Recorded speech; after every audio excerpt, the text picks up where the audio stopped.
This week in Shenzhen, two humanoid robots stepped into a cage, fought against each other, and one of them got carried out without its head. This was organized by a Chinese robotics company called EngineAI, and they started something called URKL. It's like a freestyle fighting league, but it's not made out of humans. The fighters are all humanoid robots. I found some numbers. One kick carries about 450 Newton meters of torque. The company itself says when you get kicked by the robot, it feels like you get hit by a small car. So this is no joke. In the opening match, one robot got a kick in his head and you could see the cables, but the robot still won by points. There's one question I'm really interested in, like how autonomous are these robots, or is it all remote controlled? All the people, even the organizers I talked to, they couldn't answer this question really straight. We will talk about the details later. And this question actually really matters because it decides on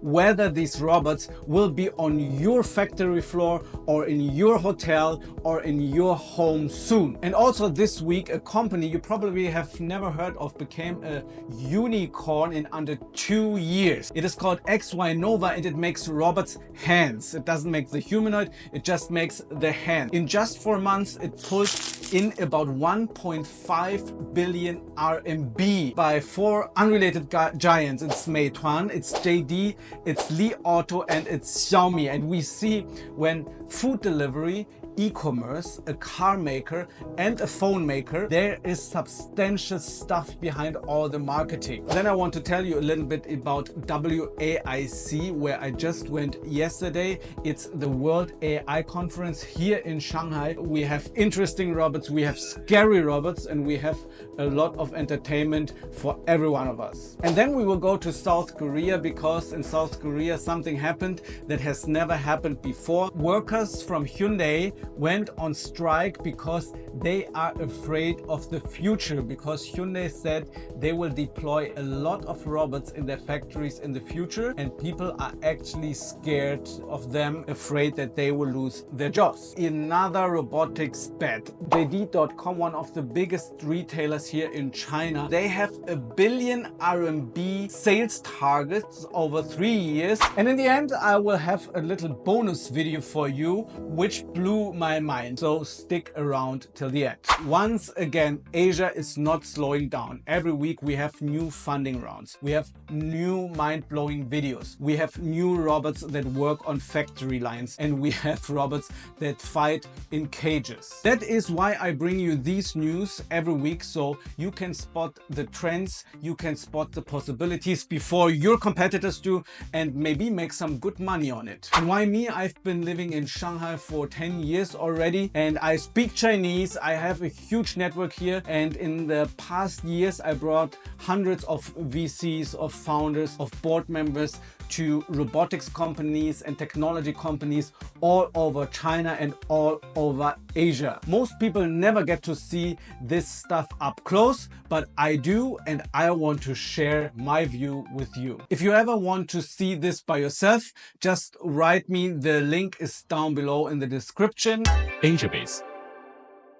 Let's start with a company I even have never ever heard of, and I bet you also have never. It's called Xynova, and it is out of Hangzhou, which is very close to Shanghai, just 40 minutes by train. They do the robotics hands. We all know that building a humanoid till here is actually quite easy. It's not a hard part, but building the brain and building the hand is a big challenge. So in this week, they just raised 500 million RMB backed by Meituan, and this is just the newest one. In the last 4 months, they closed 3 funding rounds. So the first one was backed by JD, the second one was by Li Auto, and then Meituan led the third round. And Xiaomi, we know Xiaomi from the phones, but it's also a car maker right now, they backed every single one. So totally raised in 4 months about 1.5 billion RMB, which makes them a unicorn officially. As I said, they built the hand, and this matters more than it sounds like, because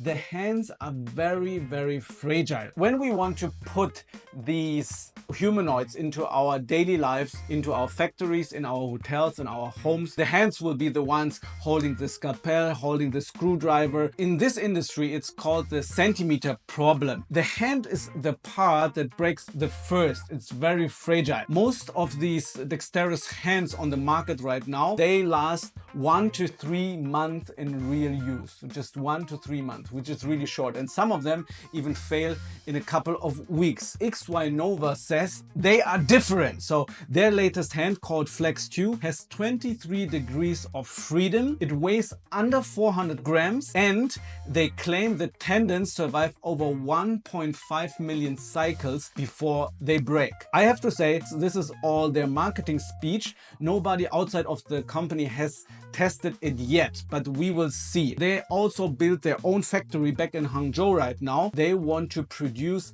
10,000 units by the end of this year. So this is China's speed. So what I find really interesting is the investors. If we look at these investors, we know them, all big names, right?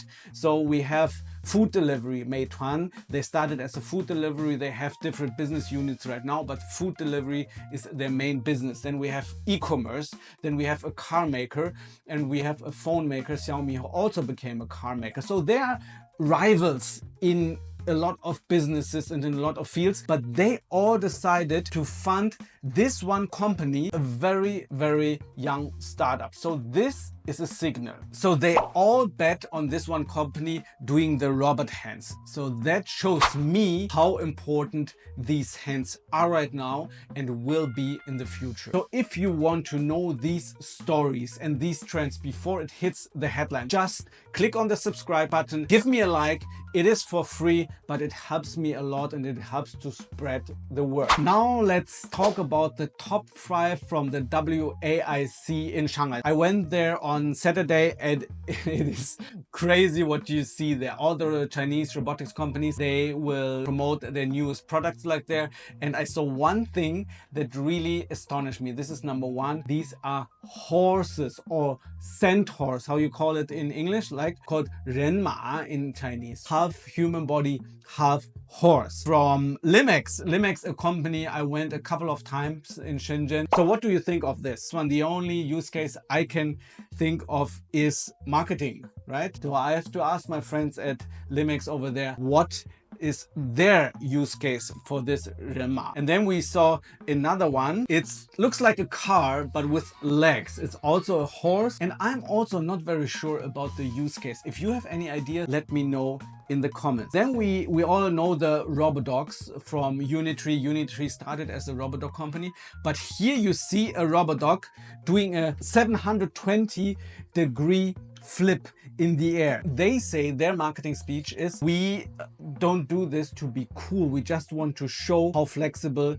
our dog is. And this company is called URKL. And then we have a very cute robot. It looks like a crab and it can dance, and I thought it's just cute. And then we actually saw something from Robotera. They are doing 分拣, how you call it in Chinese. It's like the parcels will be flipped and then the barcode will be on the top. And I saw a lot of these videos, but none of them were as good as this one. So I think we see already a big improvement of there. Last but not least, I want to show you another hand from Brain Co. And this hand is actually crazy. It looks really good, and this guy, he lost his hand in an accident and he can use it like a real hand. I really love the hands and I love the dogs much more than the humanoids. So, and then one thing I want to share with you also is like we saw the Unitree, this big monster. It looks really, really cool, and the video from the boss riding it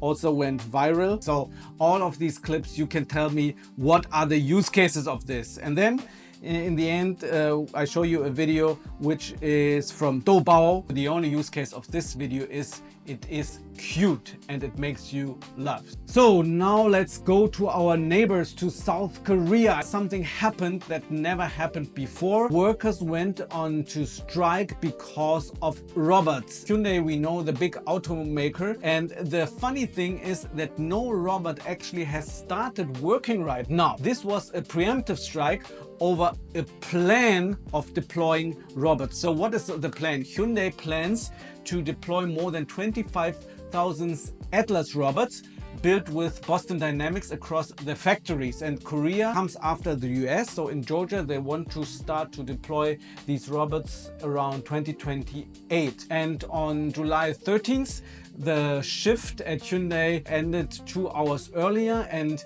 then they had 15 rounds of talks about the wages, and the union escalated this week to 4-hour stoppages every week. So I don't know if this is actually helpful. Maybe this even will escalate the speed and Hyundai will say, yeah, now you prove yourself why we need robots as fast as possible, because robots hopefully will not go on strike. Because the humans here, they have quite some interesting requirements. Their demands are, they go beyond the usual pay talk. They want hourly workers who get paid by hour to get a fix. So a company cannot say we shrink your paid hours so we can reduce some cost. And they want the retirement age raised from 60 to 65, so they even want to work longer, not shorter. And the headline demand is a formal agreement that gives workers a say before any robots enter the workplace. I am not sure how this will work out. So this is already very expensive for Hyundai, because one estimates puts the lost production at around 18.7 billion won an hour, roughly $12.5 million. A separate estimate puts the total damage so far that over 200 billion won are destroyed, which is around 135 million US dollars, and about 5,000 vehicles not built. Actual real loss for Hyundai, and it's a big conflict in this company and in this whole country. If you work in the car industry or in the automotive supplier industry, this is a topic that you have to think about, that you have to talk about, and this you have to learn about. I was on a robotics tour here in China with a German automotive supplier, and we started to find the chances, because there are a lot. We have a big overlap between the supply chains of automotive and humanoid robotics. So they are right now here and checking what they can do, how they can do it. And this is my advice for you. You also should do it, because your competitors are doing it right now. Now to the title story of today's video, the robot fight. So I told you this is called URKL, and it was opened this month by EngineAI, one of the most famous Chinese humanoid robots companies, and it is in Shenzhen. So the founder says he wants this league to become the Formula One of robot sports eventually. For now, it's worldwide the first commercial fighting league for humanoid robots, and every fighter uses exact the same robot, which is called T800. It's 1.73 meters tall, about 75 kilograms, has 29 joints, and as I said, each hit lands with up to 450 Newton meters of torque. The opening night was in the Nanshan Cultural and Sports Center, and more than 200 teams signed up. They came from China, from the US, from Singapore and beyond. So 32 of them made it to this first event, and we see this fight right here. So the headline fight was White Eagle against a robot called Matador, and Matador took a kick to the head, and we saw that the head came loose, and you could see the cables and the strings coming out. So they carried it off on a stretcher, but he still won by points, 2-3. And this is a serious fight, and it's a serious league. So the prize is a championship belt made of 10 kilograms of pure gold, and it is worth around 10 million yuan, which is 1.5 million US dollar. So let me be honest with you. I was doing some research. I was very curious how many of the decisions were made by the robots themselves and how many were made by humans with a controller? And nobody could really answer this question. Even like the organizers, they admitted that they still have to define where remote controlling ends and where real autonomy begins. And every fighter uses the same software, so in the end it's not necessarily a fight between hardware, but it's more a fight between software. So right now we see humanoids on a stage that make them very suitable for the stage, right? You can put them in the cage, you can put them on America's Got Talent, and you can put them on the stage of the Chongwan, the Spring Festival Gala here in China, and everyone loves them. So the big question is like, will you be part of it? So you have to take it serious right now. It's very easy right now to hate on humanoids and the stage, to say it's all show, it's just on stage. But let me tell you, I am quite sure that in a couple of years, these humanoids will be in your hotel, will be in your home, or will be in your factory floor. We saw it in the Spring Festival Gala. There was a big difference between last year and this year, and I'm quite sure the fights we will see in the stage in the next years will be also totally different. So the last story is about a startup you probably also heard about, but you should have on your radar. It's called Lumos, and it got a big funding from JD.com, and the target they set is more than 1 billion RMB in sales of Lumos Robots on JD.com. It's not about money, it's about the ecosystem. So JD has a huge ecosystem. They can provide them the supply chain, they can supply the retail channel, they can supply the access to big enterprise and government buyers. And Lumos brings the robots and the software behind it. So they have different products. They have a full-size bipedal robot, a heavy load wheeled arm, a mini bipedal robot, and a wheeled food model. And they already have customers, so they're already making business. Mitsubishi Electric and Costco Shipping, they are already using their robots, but JD is by far the biggest name they have landed yet. What they want to build together is joint solutions for factories, for data collection, and for smart inspection. Inspection is actually also a topic I talk with a lot of my customers. Robotics and inspection is something that you should be aware of. And JD loves to invest in robotics company. We talked about LimX before, the one with the Rema. All the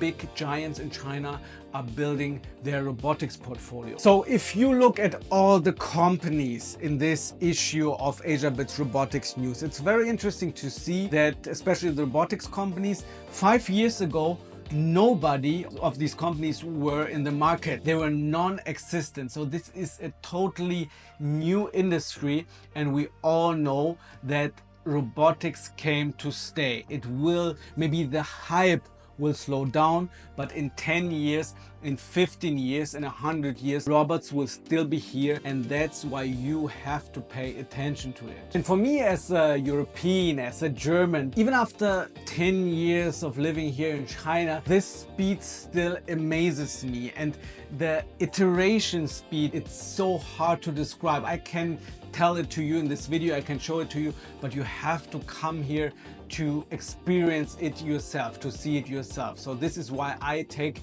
European companies or companies from all over the world to all the players here in China, because you have to see it by yourself. So if you want to go and visit these players, the link is down below, and I would be very happy to show you around here in person. So last but not least, I promised you the bonus video. A robot flying on a hoverboard is a promotional video, we know it. I don't know if there's any use case for this, but I think it's super cool. So if you like this video and you want to support me, be sure to give me a like, send it to your friends, leave a comment below. What do you think? How far are we away from having humanoids in our factories or in our homes? I am very looking forward to see you in the comment section, and be sure to subscribe. See you next week.